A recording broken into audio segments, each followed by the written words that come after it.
You arrive at the leech pit, finding it less rowdy than the last time. The bar is still packed, but the scene is quite empty tonight. Instead, the old crackling speakers are playing music that would probably sound like noise even on high-end hardware. Oh, y'all got some Erzbo up in here? You got Clipping? You got William Hudson? Dope. Mia's nowhere to be seen, but you do remember she requested that you ask for her at the bar. You approach the bar as the bartender's done pouring a beer to an older-looking guy in a grayed-out, fraying Iron Maiden t-shirt. She turns to you. What can I get you? Oh no, she's pretty. Why are all the girls in this game so pretty? Ah.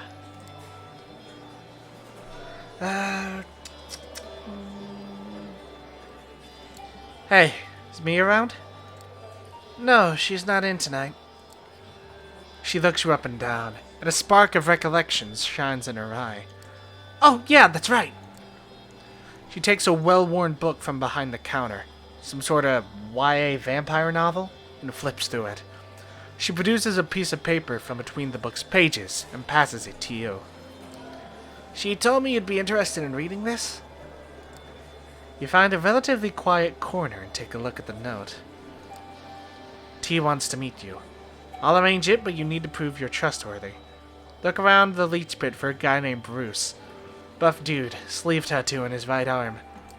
I forgot to do the voice. I'm 90% sure he's somebody's retainer. Sent here to spy on us by the cam. Get the name of his master, write it on this card, then return it to the bar. It doesn't take you long to locate this Bruce. He sits alone in the corner, 2 beer glasses already empty on his table. You take a moment to consider your approach. Ooh.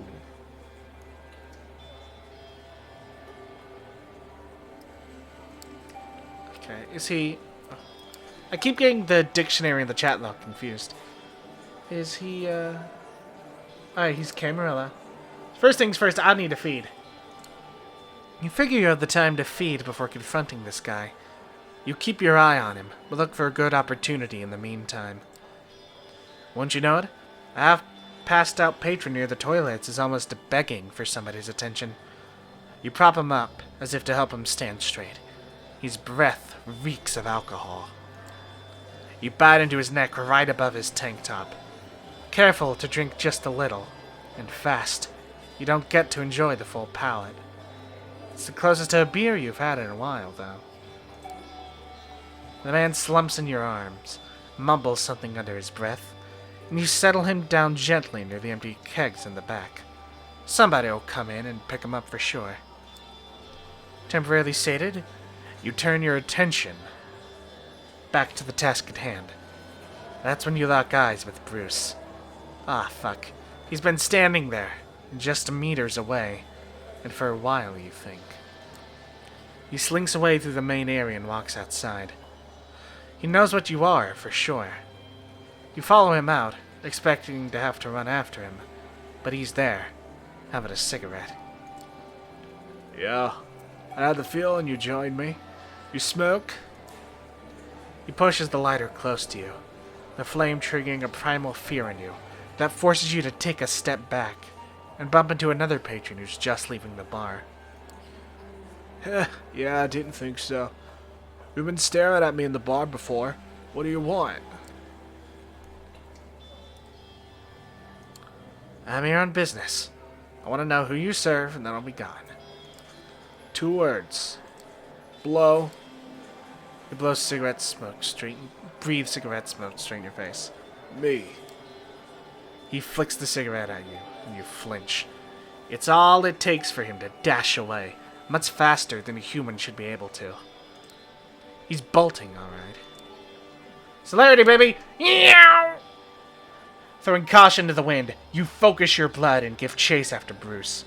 He might be faster than a human, but his abilities are a fraction of yours. He dashes into a nearby alley, and you follow suit. Before he can jump a fence, you tackle him to the ground. A short brawl later, you're standing a few meters apart, Bruce eyeing you with hatred. Listen, your cover's blown. I was told who you are. You better come clean. Your master's name, that's all I need. Bullshit! I forgot, I'm doing the surfer voice. Besides, she'd kill me if I told you. I quite like being alive. Here's the deal. You tell me your master's name, and you save yourself a world of hurt. Unless you want to exit this alleyway on a stretcher, you'd better... Whack! Bruce doesn't wait for you to finish talking. He jumps at you, kicking and punching with dizzying speed. He takes you by surprise, and he puts you on the defensive. And just as you're about to retaliate, he breaks away, jumps the fence at the end of the alley, and is gone into parts unknown. Time to leave something for Mia. You borrow a pen from the bar, and turn Mia's note to the other side. Bruce mentioned a she, so his master must be female.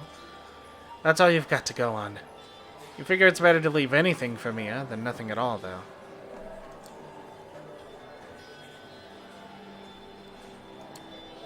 Mia asked you for a name, but if all you have is Bruce's master's gender, it'll have to do. You jot down a note. Bruce referred to his master as she.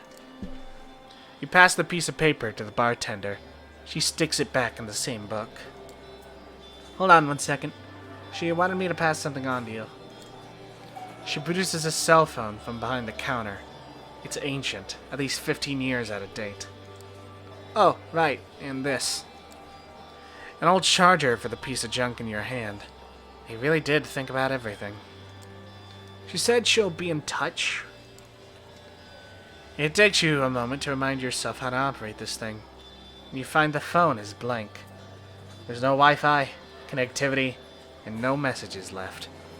Got a version of Snake, though. Oh, dope! Fuck this, let's just play Snake for the next 20 episodes. The bartender is already over at the other end of her domain, taking orders from patrons. With your Anarch contact nowhere in sight, you decide to move on for the night. Hopefully, your educated guesses based on the scraps of info you collected will be enough to have Mia call you. Alright. I want to resolve this reporter shit. Frank Doherty, a shining example of journalistic excellence, is trying to get in touch with you. This can't mean anything good. You're just leaving your haven when you notice a small note slipped under your door. You pick it up cautiously and fold it open. I know what you are. I know everything. Meet me at the Beautiful View Motel, or everyone else will know too. The note is signed Frank. Cursing under your breath, you check the Beautiful View Motel. It's located in Queens. Getting there will take some time, and something in Frank's note suggests urgency. You've run out of your apartment. Stepping into the Beautiful View Motel, you can't help but think that the name makes promises that the building fails to deliver. Unless you mean a beautiful view of all the mold in my shower. Standing in the lobby, it feels like there's decades worth of stale cigarette smoke. You're happy not being able to breathe anymore. The furniture looks like it was picked up from a yard sale in the 60s. There's something appropriate in the grubbiness of the surroundings. They fit the image you have of Frank perfectly.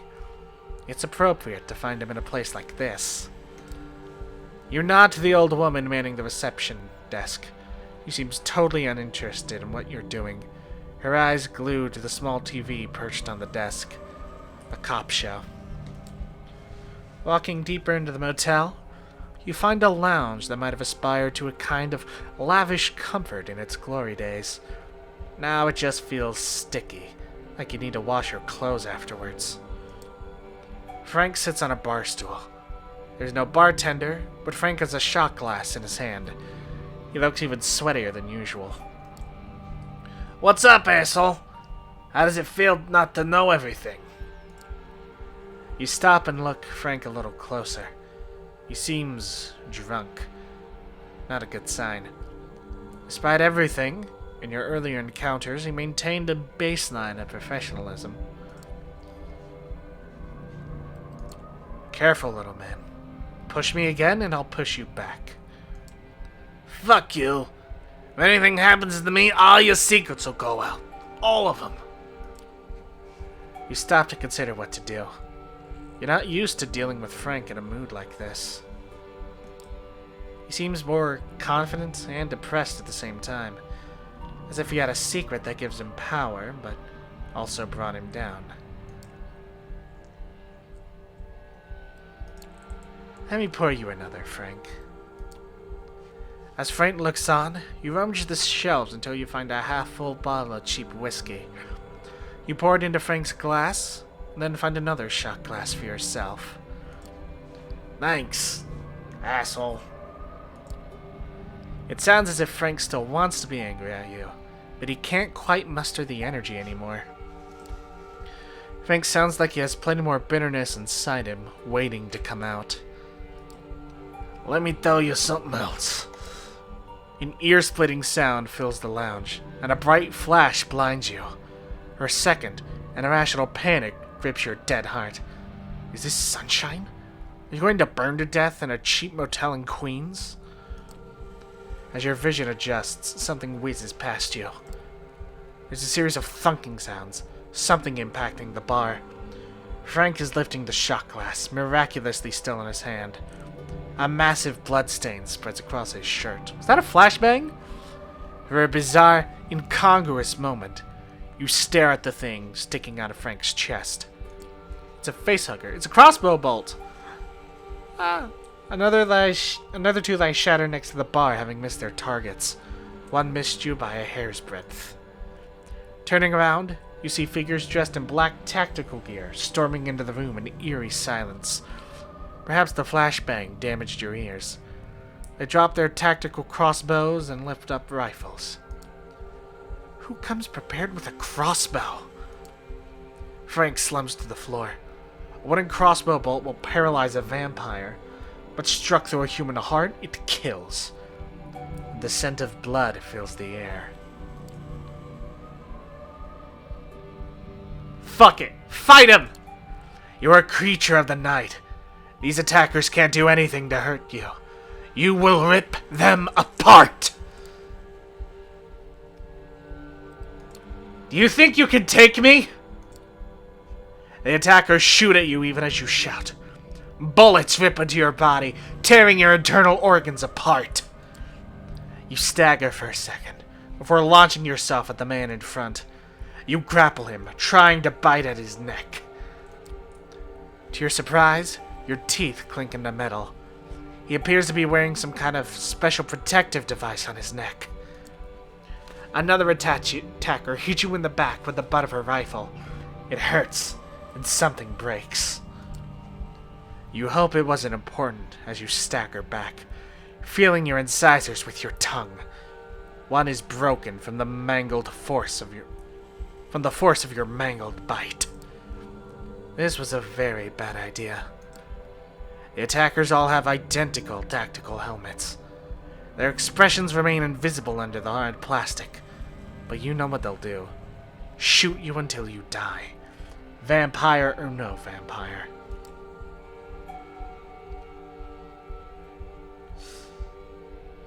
Run like a dog, fuck it. You run between the attackers, shielding your head with your arms pathetically. Your only relief comes from being so close to them. They don't dare fire their weapons for fear of hitting each other. Instead, they beat you with their rifle butts, almost sending you tumbling to the ground. As more and more things break inside your body, you stagger to the lobby, fumble the front door open with a broken, bullet-ridden hand, and stagger outside. There are 4 SUVs parked by the motel's front door, all black with tinted windows. A man and a woman, middle-aged, dressed like detectives, look at you in surprise as you run past them, bloodied and broken. One tries to yell something as you stumble to your car, painfully wrench the door open, and turn the ignition. For a terrifying moment, you fumble with the keys, but then the car starts and you floor it, careening onto the highway. You only really feel safe once you reach your haven. You take off your clothes, watching in the mirror as your undead blood starts to heal your wounds. It's an amazing sight. One thing is clear. You almost died. Any human would have been killed from the wounds you sustained. You're still here, wondering what to wear before you head out to meet Sophie. You run into Sophie's building, ravenously hungry for mending your body. The doorman looks at you anxiously as you dash past, unconsciously sensing your bestial nature. You pound on the door of Sophie's apartment, more for the sake of your own nerves than because you think it's any help. After a few moments, Sophie herself opens the door and looks at you in surprise. She doesn't have her makeup on and her hair is disheveled. You've caught her on a night off. What happened to you? As you step into the apartment and follow Sophie to her living room, you see the remains of a party. Empty glasses, a faint smell of blood in the air. You have no time to contemplate Sophie's social life, however. It was an ambush. They were prepared. You're compromised. Oh, fuck. For a moment, Sophie's facade cracks. She looks tired. Then she rallies herself. Sit down and stay calm. I'll check whether this apartment is still secure. You sit down, suddenly conscious of the vast gulf in experience between you and Sophie. She's managed to stay alive for a very long time and knows how to survive. You only hope that you'll survive along with her. For the next hour or so, you sit on Sophie's sofa, answering minute questions about Frank and the commandos who assaulted you. At intervals, she makes murmuring phone calls to mysterious contacts. Oops, excuse me. After a longer while, Sophie lets you go. You should be safe. And more importantly, I should be safe too. I've taken measures to secure both our havens, but keep your eyes open nonetheless. You leave, so journalistic intervention. What's this achievement? Oh, complete Frank Doherty's questline. You leave Sophie's apartment, wondering whether you'd survive another ambush like this.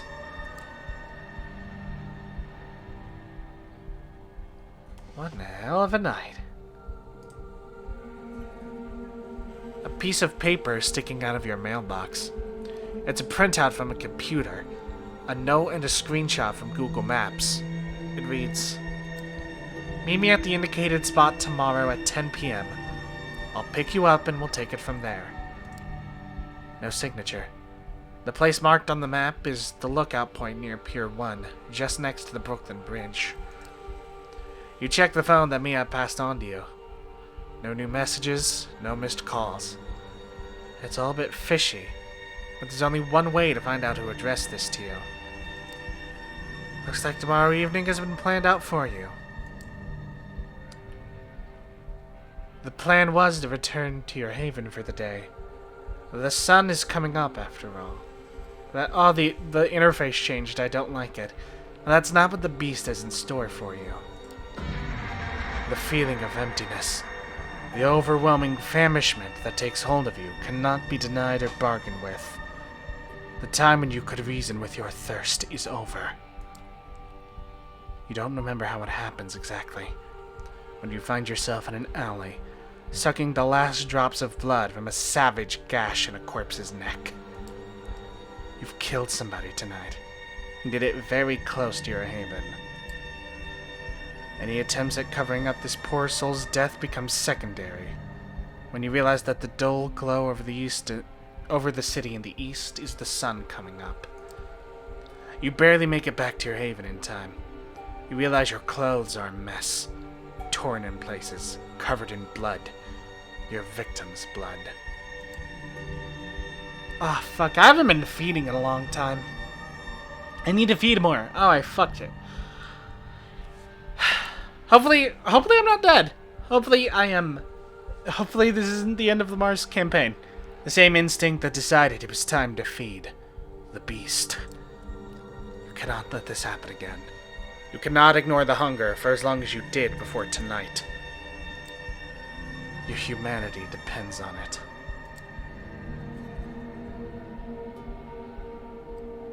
Shit!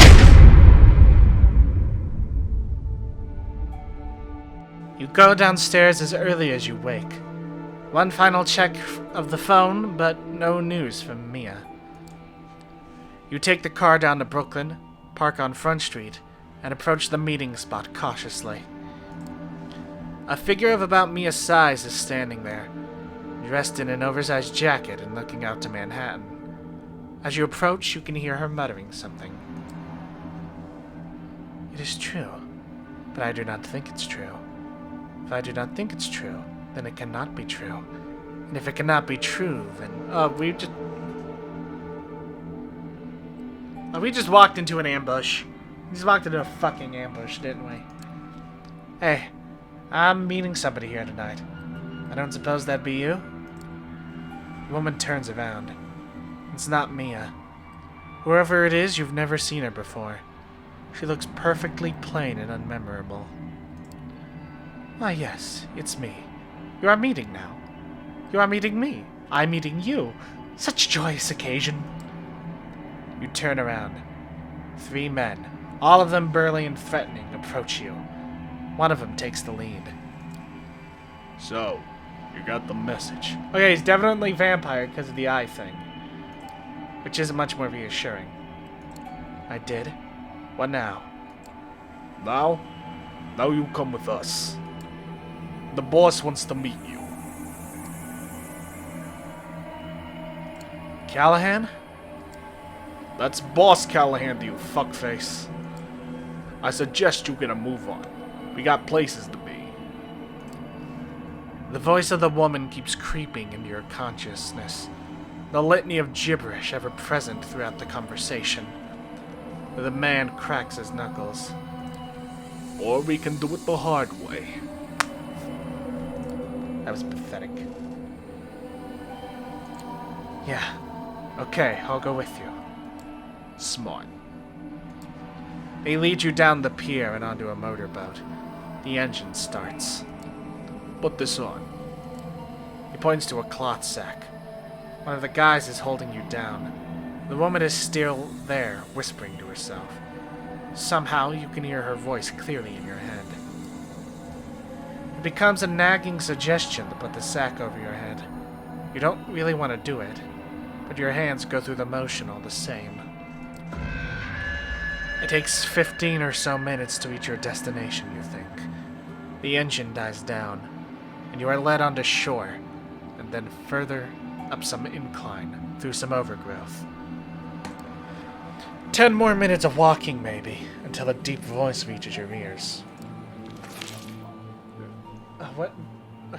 Vincent, my dear boy, why the hood over our guest's face? Well, boss, I thought... No, that will not do.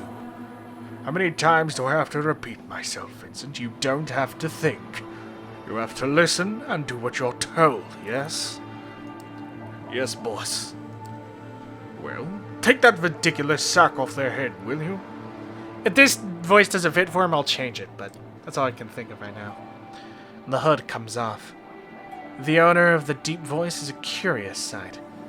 Dressed in what can only be described as Victorian clothing. Okay, it's perfect, never mind. With a monocle and graying red hair. Is this CALLIHAN? He better not be hot. Yep. Oh, it skipped dialogue again. Oh, he's not hot. I believe you already know who I am.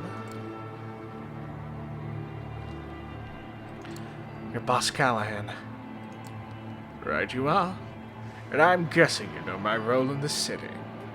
I represent the Anarch movement, while I'm not quite sure what you represent. I've invited you here to find out. Now, let me make myself perfectly clear. I'm disappointed in you, truly disappointed. But I've arranged this meeting to allow you to make amends. First, though, I have to make sure you understand what your infraction was. So, do you know why you're here?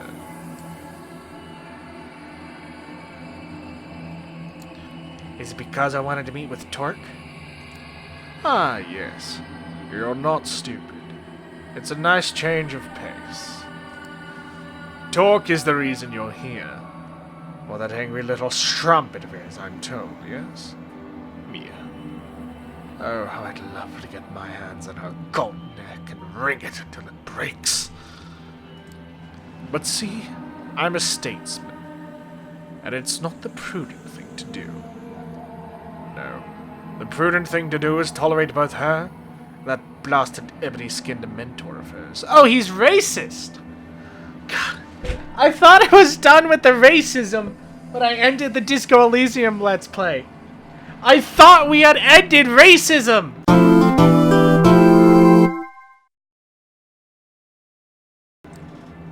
You folk call yourself Afro-American, correct? Back in the day, we knew what being American meant. And it sure as hell didn't mean being black. Finished with your rant? Oh, fledgling, you do not know who you're messing with. He looks at you with rage in his eyes, and you feel insignificant and vulnerable. An irrational fear takes over you. You cannot speak up against this man again. You just can't. He's too terrifying. Now that I have your full attention, I will request something of you, and you will obey me to the letter. But that comes later. First, you will answer a few questions. The first of which is, who pointed you to Mia? Nobody. It was my idea. Oh, really? And what was your intention behind the meeting? I wanted to contact Torque. I had to go through Mia. Ah, yes.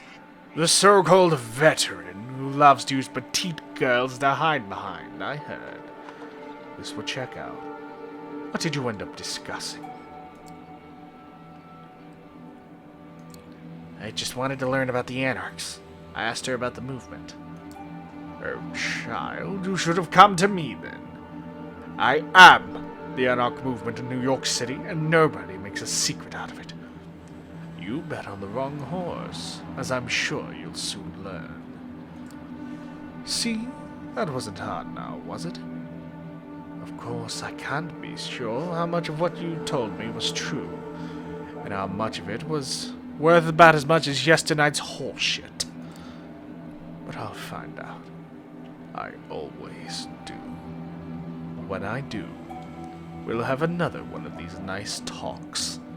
And maybe, just maybe, you'll avoid this upcoming unpleasant episode next time. He gives Vince a sign, and the burly man starts hitting you all over. You feel teeth, ribs, and fingers break. Your foot is mangled under Vince's boot. Your shoulder dislocated. Nose wrecked. That's enough, Vincent. Leave them be. He snaps his fingers in front of your face. Checks if you could focus on his face. You can, but barely. I'm a man of principles. Another night I would perhaps put you in a casket and dip it in concrete, then dump it beneath the Hudson. A favorite of mine during the Roaring Twenties. It's been a while. But like I mentioned before, I'm nothing but prudent. And so the interest of the city's kindred must come before my own needs and wants. I will therefore let you continue your existence. Here's what I require in return for this boon. You are forbidden to meet with Torque. I will keep an eye on you. On him.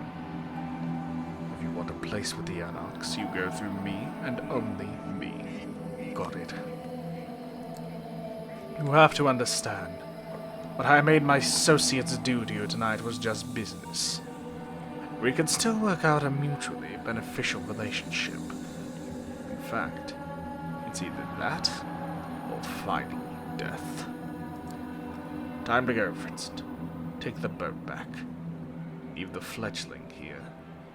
I think they have a lot to think about. Sure thing, boss. Pleasure meeting your acquaintance. Callahan walks away. So does Vince and his band of thugs. You lie on the ground for a while longer, feeling the blood slowly putting your body back together, your hunger growing. You can hear the beast calling, for sustenance, for safety, for revenge. A distant but pronounced third right now. It's not until you mend yourself enough to appear as a victim of a mugging more so than an impossibly mangled walking cadaver that you hail a taxi by and head back to your haven. The whole way there, you're tempted by the beast. Your driver, a 30-something with a strong Slavic accent and an unpronounceable name on his ID, keeps asking if he should drive you to the hospital. You keep declining, all while thinking that if you only asked him to pull over for 5 minutes, you could feast on his warm blood to your beast's content. Drink him whole. Nobody would know. Nobody but his wife and kids, if he has them. Nobody but his boss and company friends. Nobody but you, as you look in the mirror tomorrow.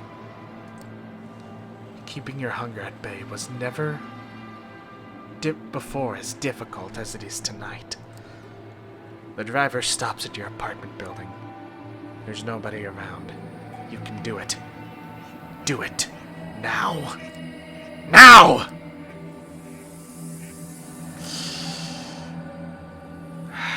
Give in. The driver opens the doors for you. Asks if you're alright. His words change to a muffled shout. He goes silent. You think he tastes great. As great as a tired, caffeine-punk taxi driver with high cholesterol can taste.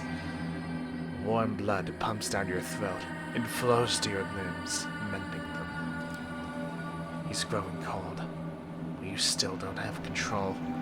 You're still observing, not acting. Your body is not yours.